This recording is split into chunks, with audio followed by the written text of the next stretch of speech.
Hello everyone, Nine here. This is my first attempt at a Wizlock. Be gentle with me, please. If you know what that is, good for you. If you don't know what that means, if my wizard dies, well, he's gone.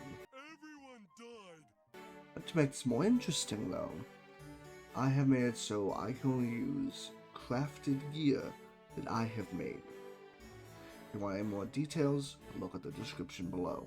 To start off our adventure, we must choose our school of magic. I chose balance, being that it has a lot of versatility, such as getting shields early that give a 50% resistance to every school, as well as accuracy and attack boosting spells. Sadly, balance is more of a support class, so this is going to be rough. To begin, we skip our tutorial and head straight to Unicorn Way with the guards who have nothing better to do than to twiddle their thumbs and wait for a young wizard to do their job.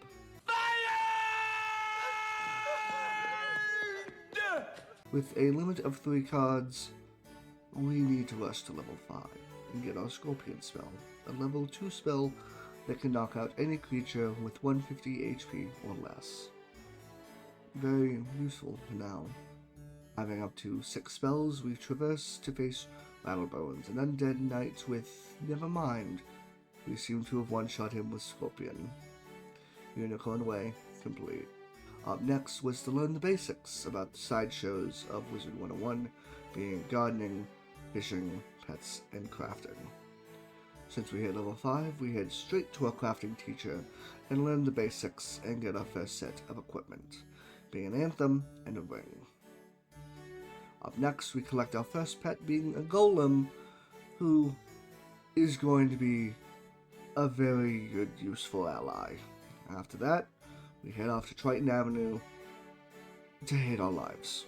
I'm tired of this, Grandpa! That's too damn bad! With my brain cells slowly losing the will to live without a mount, and us moving slower than a tortoise, we finally get to Triton Avenue.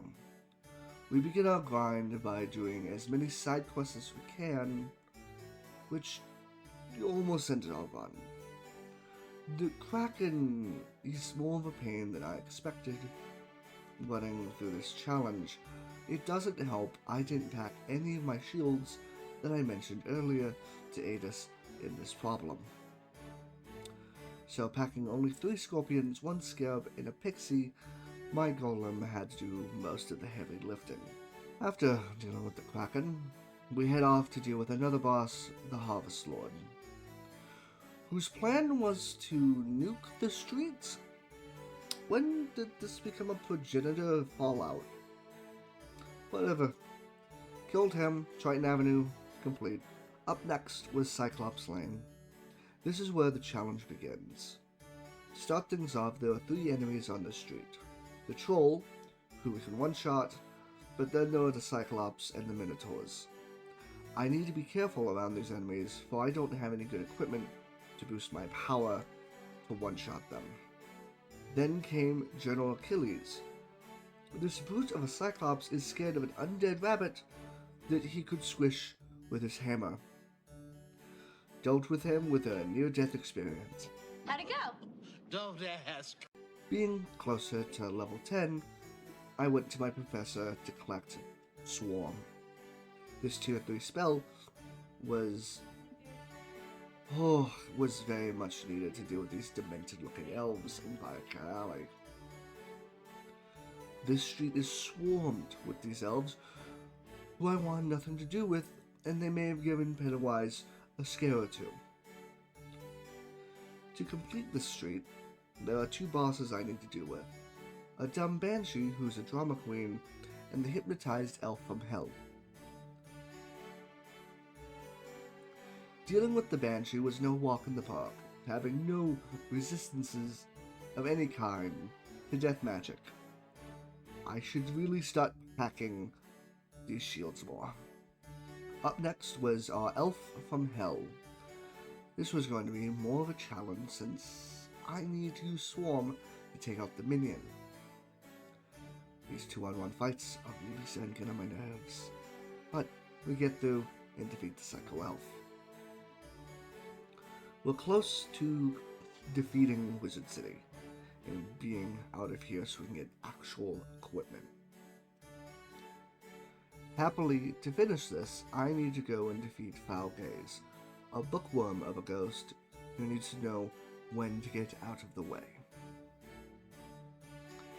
Lastly was Lord Nightshade, a wraith who has nothing better to do than to be a pawn for a grieving widow. Glenn! I thought I'd lost you! Sorry, Mr. Quagmire, but I still need a body to take back with me. So... No! You can't take him!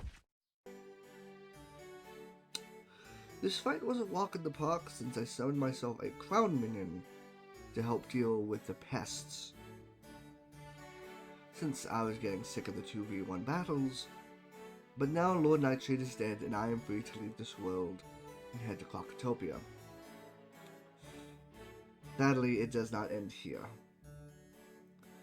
Heading to Clock, I learned my new recipes, and I learned to equip everything I need to be level 15. Back to Wizard City, I guess. Yay. After returning to Wizard City, we go and deal with another boss, who knocks out my teeth and ends the run. I'm just gonna watch her die on her own. Anyone? Anyone? What did we learn from this attempt? I need to play a bit more defensively.